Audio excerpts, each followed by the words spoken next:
여러분, 시험 볼 때 제일 짜증나는 게 뭐죠? 동인이니 서인이니 노론이니 소론이니 도대체 자기들끼리 왜 싸우는지 뭐가 다른지 하나도 모르겠잖아요. 그 뿌리에 대해서 설명해 보겠습니다. 이 모든 이야기의 시작은 1545년 을사사화였습니다. 단순한 싸움이 아니었어요. 한마디로 외삼촌들의 밥그릇 싸움에 선비들 등 터진 사건입니다. 죽은 왕비의 오빠 대윤 유님과 살아있는 왕비 문정왕후의 동생 소윤 윤원형, 이 두 외삼촌이 자기 조카 왕 만들겠다고 목숨 걸고 붙었습니다. 승자는 독한 엄마 문정왕후를 등에 업은 소윤 윤원형이었습니다.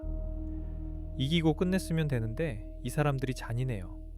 대윤파였다는 이유만으로, 심지어 너 그때 왜 유님한테 인사했어? 같은 말도 안 되는 이유로 멀쩡한 선비들을 도륙냅니다. 기록을 보면 그 뒤 몇 년간 이어진 숙청으로 수십에서 수백 명이 꺾였습니다. 한양 분위기가 거의 초상집이었죠. 자, 여러분이 이때 살아남은 지식인이라고 상상해 보세요. 정치는 실종됐고 세상은 도살장이 됐습니다. 이 지옥 같은 세상에 조선 최고의 천재 3명이 각자 다른 생존 솔루션을 내놓습니다. 첫 번째 타자, 천원의 주인공 퇴계 이황입니다. 이황은 을사사화 때 형이 고문받다 죽는 걸 봤어요. 결론을 내립니다. 아, 정치는 똥물이다. 섞이면 나도 더러워진다. 그래서 고향 안동으로 내려가서 이렇게 가르칩니다. 얘들아, 시스템이 문제가 아니야. 인간이 덜 돼서 그래. 이황은 주리론을 주장하는데 이 주리론을 이해하려면 먼저 이기론을 이해해야 합니다. 발음상 리라고 불리는 이는 성리학자들에게는 우주 전체를 관통하는 도덕 법칙입니다. 세상에 존재하는 물질, 즉 육체나 기계, 자연물 같은 것들을 뜻합니다. 성리학에서는 이와 기는 섞일 수 없다는 원칙이 있는데 이때 이황은 이와 기 중에 이를 훨씬 중요하게 봤습니다. 을사사화 같은 꼴을 보니 인간이 덜 된 놈들이 설치면 정치고 물건이고 다 의미 없다는 겁니다. 이황은 기대승이라는 학자와 사단칠정 논변을 벌이는데요. 측은지심과 같은 선한 마음은 도덕 원리인 니가 발현된 거고 희노애락과 같은 일반 감정은 기질인 기가 발현된 거라고 딱 잘라 구분했습니다. 반대로 기대승은 사단칠정을 딱 잘라 리와 기가 될 수 없다고 주장했죠. 이때 이황의 주장을 이기오발설, 기대승의 주장을 기바리승일도설이라고 부릅니다.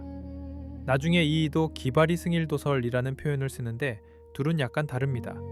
이이는 이통기국이라는 표현을 사용하기도 합니다. 여기서 시험에 진짜 많이 나오는 거 하나 알려드릴게요. 이황은 왕한테 성악 10도라는 걸 바쳤어요. 10도, 즉 10개의 그림입니다. 이황이 봤을 때 세상이 혼탁해진 건 결국 왕의 힘이 없어서입니다. 그래서 세상이 제대로 돌아가려면 결국 왕의 힘이 강해야 한다고 생각했어요. 그래서 왕 혼자 독학할 수 있는 책을 써준 건데 왕이 어릴 수도 있으니까 지금으로 치면 그림책을 그려준 겁니다. 10도 할 때 도가 목류유원도나 미인도 할 때 그 도입니다. 또 이황은 진짜 주자 덕후였습니다. 주자가 쓴 편지 중에서 알짜배기만 골라 주자 서전료를 만들었는데 이게 대박이 나서 나중에 일본으로 수출됩니다. 일본 선비들이 이거 보고 충격받아서 와, 조선의 이황 선생이 우리 스승이다 라고 모시게 되죠. 또 이황은 서원을 세우는데 앞장서는데 이황이 생각했을 때 당시 교육기관이었던 향교가 성리학의 이념을 제대로 가르치기보단 입시학원으로 변했다고 생각했습니다. 그래서 이황은 진짜 성리학을 가르치는 기관으로 서원을 세우고자 노력했습니다. 시험에 자주 나오는 건 이황이 세운 도산서원이에요.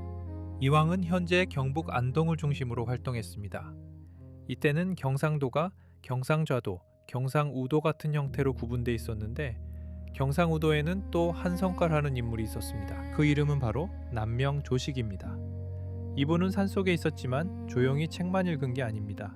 항상 품속에 칼을 차고 다녔어요. 문정왕후가 나라 망치고 있을 때 이황은 조용히 사직서를 쓴 반면 조식은 상소문을 올립니다. 대비께서는 깊은 궁궐의 과부일 뿐입니다. 왕은 그냥 아빠 없는 고아일 뿐입니다. 와, 지금으로 치면 대통령한테 패드립 날린 겁니다. 이게 그 유명한 단성소입니다. 이분의 가르침은 딱 하나예요. 입만 산 선비는 가짜다.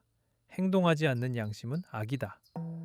시험 문제에 칼을 찾다, 방울을 찾다 나오면 무조건 조식입니다. 이걸 있어 보이게 경이사상이라고 해요. 방울 소리 듣고 깨어 있어서 경, 불의를 보면 칼로 자르듯 끊는다에.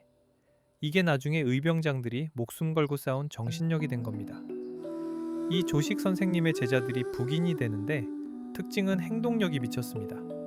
임진왜란 터지자마자 책 던지고 의병장으로 제일 먼저 뛰쳐나간 게 이분 계열이에요. 마지막 세 번째, 앞에 두 분보다 한 30년 뒤에 태어난 후배 율곡 이이입니다. 이이는 앞에 두 사람과 좀 다릅니다. 이황 선생님이 도덕 따질 때 이이는 현실을 봅니다. 이이가 보기에 세상은 도덕만 가지고 안 돌아가거든요. 당장 왜군이 쳐들어오게 생겼고 백성들은 굶어 죽는데 마음 수양하세요가 됩니까? 그래서 주장하죠. 법을 고쳐야 합니다. 국방력 키워야 합니다. 이게 주기론의 핵심, 현실 개혁입니다. 이이는 이황 선생님한테 반기를 듭니다. 선생님, 소프트웨어가 혼자 날아다닐 수는 없죠. 하드웨어가 먼저 켜져야 합니다. 이게 이이의 생각입니다. 현실이 움직일 때 원리가 그 위에서 방향을 잡는다는 기발 이승일 도설입니다. 도덕이 아무리 좋아도 현실이라는 그릇이 깨져 있으면 소용없다는 겁니다. 그래서 이이는 평생 제도개혁을 설계했고 그 문제의식이 후대로 이어집니다. 자, 아까 이황은 그려줬죠? 이이는 다릅니다. 성학집요라는 두꺼운 전과정 복을 줍니다. 집요, 필요한 걸 모아서 정리했다는 뜻이에요. 전하, 혼자 공부하면 딴 생각하니까 똑똑한 신하한테 배우세요. 이이의 천재성이 폭발하는 책이 두 권 더 있습니다. 하나는 동호문답인데 묻고 답하는 형식으로 조선이 왜 망해가는지, 어떻게 고쳐야 하는지 쓴 국가개혁 보고서입니다. 다른 하나는 경목요결. 이건 우리 같은 초보자들을 위한 자기계발서예요. 뜻을 세워라부터 시작해서 공부하는 자세를 아주 뼈 때리게 적어놨죠. 이 이이의 제자들이 서인이 됩니다. 이쪽은 확실히 현실 감각이 좋아요. 권력 잡는 법도 알고 정치 시스템을 돌릴 줄 알아요. 그래서 인조반정 이후로 조선 망할 때까지 쭉 집권 여당을 해먹는데 너무 고여서 나중에 가면 실용성과는 거리가 멀어집니다. 조선 후기 정치는 워낙 복잡하고 분열이 잦아서 설명이 추가적으로 필요하지만 현대 한국 정치에도 정신적 지주는 있듯이 이 세 분은 조선 후기의 정신적 지주로서 활동하시는 분들입니다. 시험에도 자주 나오는 파트이니 공부를 해두시면 좋습니다.